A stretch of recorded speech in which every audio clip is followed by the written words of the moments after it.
Allô, je vous salue dans le précieux nom de notre Seigneur Jésus.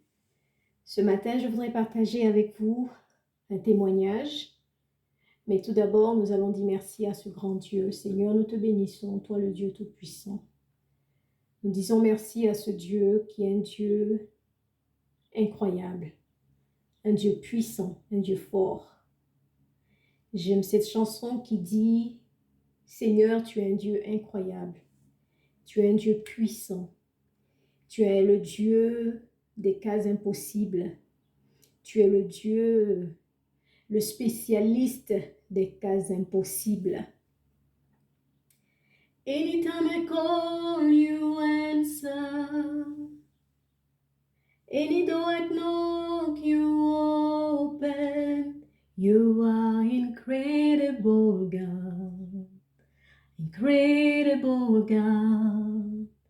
Incredible God, extraordinary strategist, impossibility specialist, you see in heaven, you made the earth a footstool, incredible God. Dieu est un Dieu incroyable. La semaine dernière, j'ai reçu un poignard dans le cœur, une situation terrible qui m'est arrivée.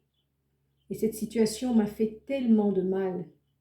Je suis en général une femme très forte à cause de mes responsabilités et de mes fonctions. Et ceux qui me connaissent savent également que je suis une femme très sensible. Et je crois que c'est ma sensibilité et la compassion que j'ai dans mon cœur que le Seigneur utilise pour mon ministère qu'il m'a confié. Après tous les pleurs, après un long moment où j'ai dû pleurer pendant des heures, je me suis arrêtée, j'ai essuyé mes larmes et j'ai demandé au Seigneur, mon Dieu, quelle est cette saison? Parce que j'ai appris dans ma marche avec le Seigneur à faire attention à ce qui m'entoure, à faire attention aux événements qui arrivent dans ma vie. Il est dommage d'observer, de constater que le chrétien, le plus souvent, est distrait. Est distrait par les choses de la vie, est distrait par la douleur. Mais il faut savoir que la douleur est un signe qui annonce une saison.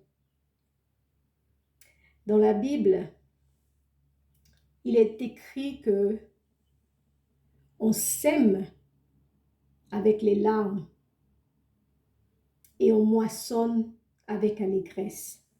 Je vous invite à lire le psaume 123 à partir du verset 5 jusqu'au verset 6. La Bible dit « Ceux qui sèment avec larmes moissonnent avec des cris de triomphe. Celui qui s'en va en pleurant, quand il porte la semence à répandre, s'en revient avec des cris de triomphe quand il porte ses germes. » Dans certaines traductions, dans certaines versions de la Bible, il est écrit que ceux qui sèment avec les larmes moissonneront avec chant d'allégresse.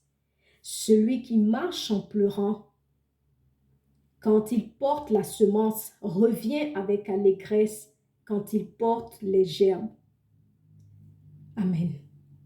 J'ai compris dans cette épreuve que ces larmes, cette douleur annonçait une récolte, une moisson, et que je devais rester concentrée, ne pas être distraite. C'est-à-dire quoi? C'est-à-dire servir, continuer de servir avec joie, continuer de prier, même lorsque le cœur était serré et que le goût de la prière n'est pas là. J'ai continué pendant ces moments à pleurer. Je ne me suis pas étalée dans les appels, appelée par-ci, par-là. Je ne me suis pas focalisée sur les hommes, je ne me suis pas focalisée sur la douleur. Et lorsque la Bible dit que celui qui sème et celui qui arrose sont pareils, je vais vous lire cela. Je vous ai partagé ce verset ce matin, on le lit dans 1 Corinthiens 3, à partir du verset 6. La Bible dit, « J'ai planté, Apollos a arrosé, mais Dieu a fait croître. » Verset 7. « Ainsi, ce n'est pas celui qui plante qui est quelque chose, ni celui qui arrose, mais Dieu qui fait croître. »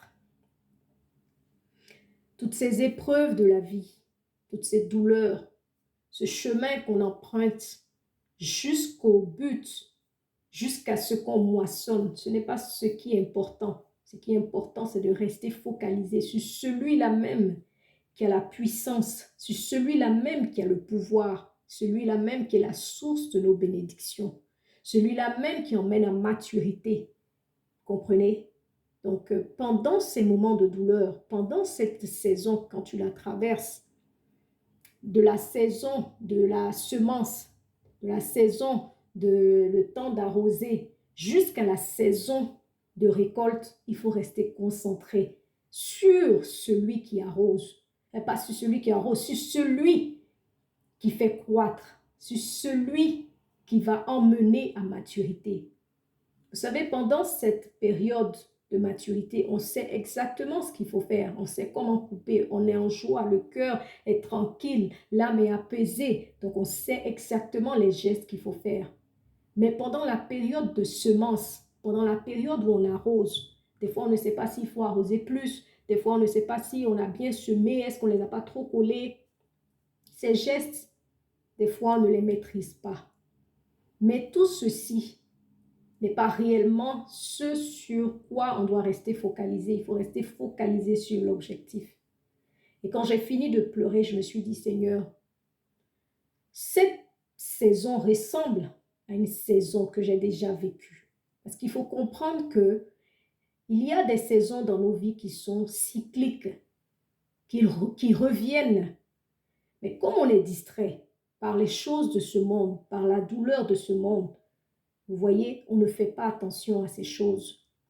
Il faut rester concentré, ne pas être distrait.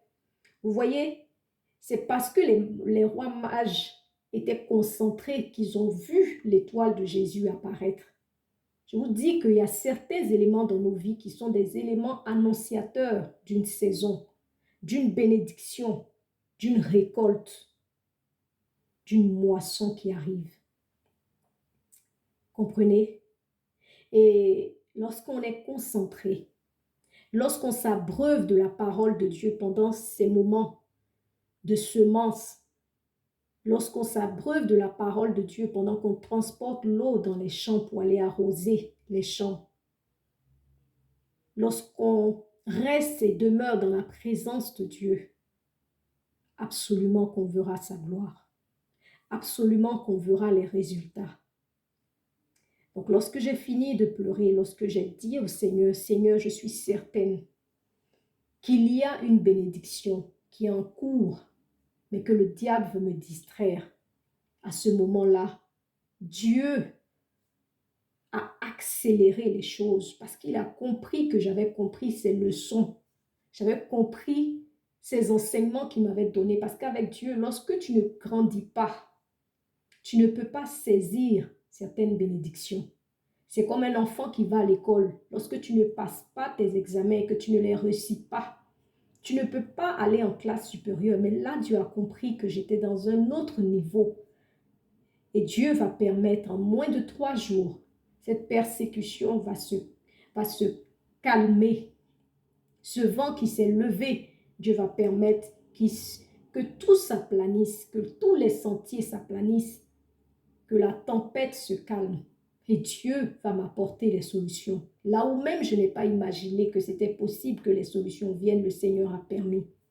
Et ce qui est extraordinaire avec notre Dieu, c'est que Dieu va nous donner un bonus va me donner quelque chose en supplément, c'est-à-dire quoi? Là où mes regards ne s'étaient même pas tournés, là où même mes prières n'étaient pas allées, comprenez?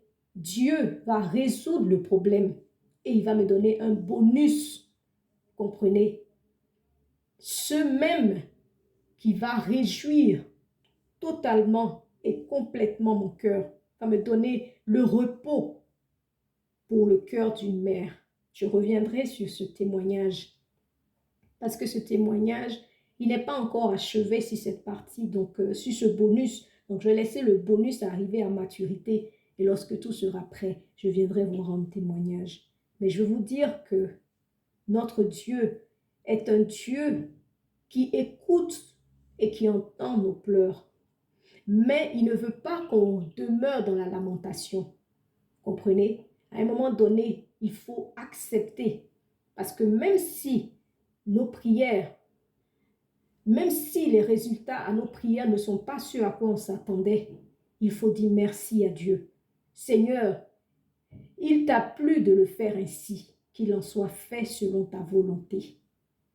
Et demeurer en prière, et demeurer dans sa présence, et demeurer dans son plan, ne pas sortir du plan, ne pas être distrait, ne pas aller demander conseil à des hommes. Il faut rester dans sa présence.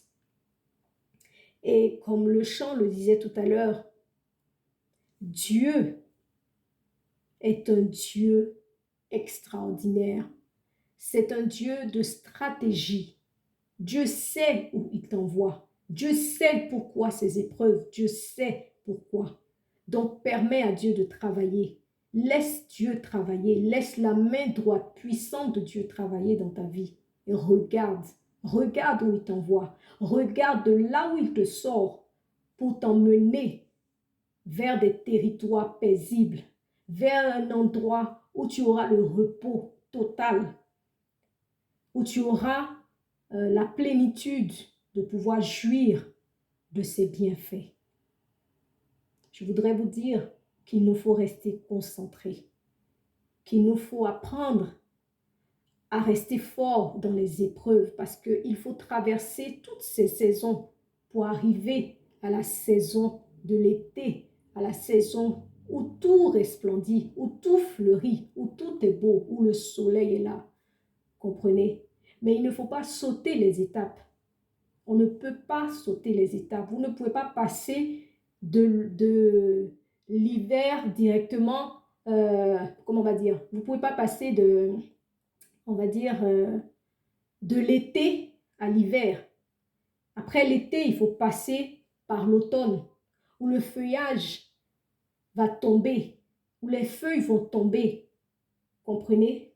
Où tout ce qui est mort va tomber, afin que de nouvelles pousses se préparent, pour que l'été qui arrive soit un été beau et plein de couleurs.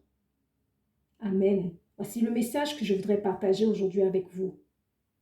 Demeurons fermes, demeurons des guerriers, des guerrières. Laissons notre Seigneur travailler dans notre vie.